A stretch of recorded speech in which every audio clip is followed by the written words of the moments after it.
कि एक तरफ प्रधानमंत्री जी, बताइए भारत के प्रधानमंत्री नरेंद्र मोदी जी का कौन सा परिवार है? सारा देश मोदी जी का परिवार है।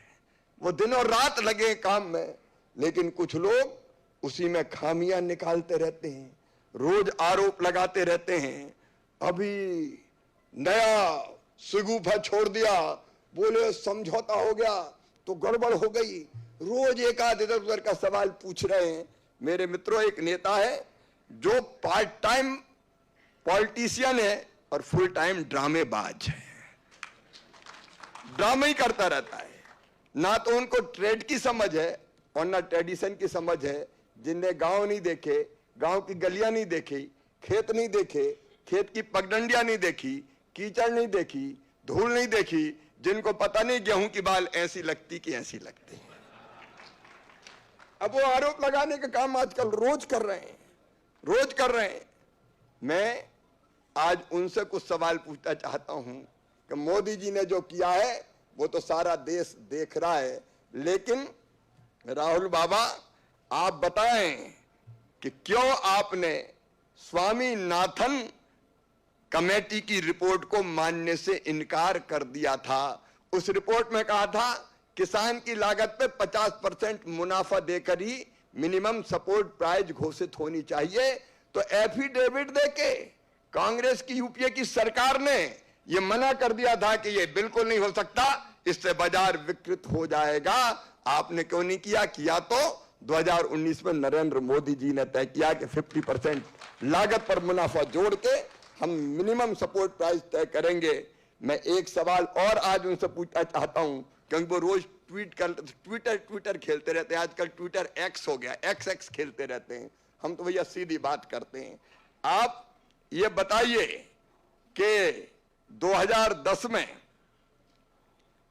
2006-07 में राहुल गांधी जी देश में चीनी का रिकॉर्ड उत्पादन हुआ था, बाजार में चीनी भरी पड़ी थी, तब कांग्रेस सरकार ने बफर स्टॉक क्यों नहीं बनाया और उसे सुरक्षित रखने के बजाय निर्यात करने की छूट क्यों दी?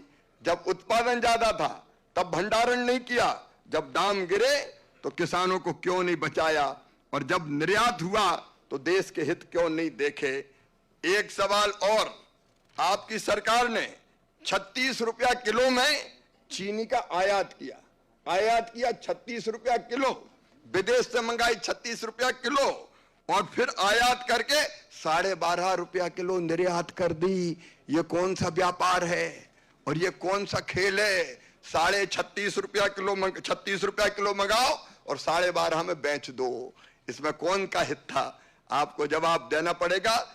2009 और 10 में जब डॉक्टर मनमोहन सिंह जी प्रधानमंत्री थे और यूपीए की सरकार थी, मैं उस समय की बात कर रहा हूं।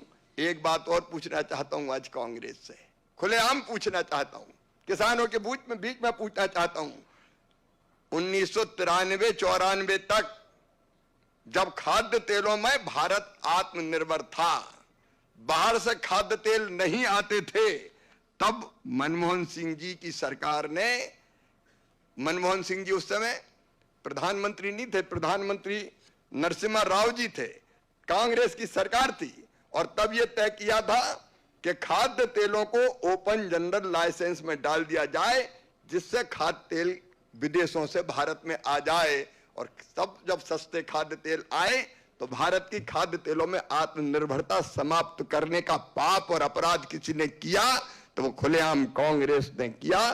किसान बहनों और भाइयों, अभी अमेरिका से जो समझौता हुआ है, जितने भी समझौते हुए हैं, आज मैं किसानों के बीच भारत का कृषि मंत्री बोल रहा हूं, पूरी जिम्मेदारी के साथ उसमें भारत के किसानों के हितों का पूरा ध्यान रखने का काम किया गया है, पूरा ध्यान।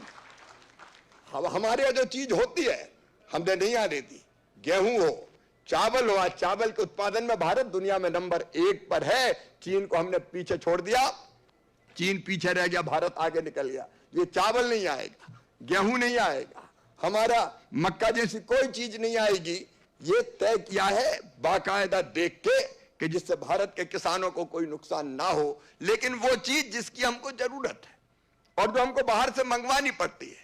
हम सब जानते हैं कि दालों के मामले में आज हम आत्मनिर्भर नहीं है। खपत ज्यादा, उत्पादन कम है, तो बाहर से मंगवानी पड़ती ताकि दालों की आपूर्ति हो जाए। अगर जो जिस चीज की जरूरत हमें है वो चीज अगर किसी भी देश से आ जाए, हमें आपत्ति क्या है?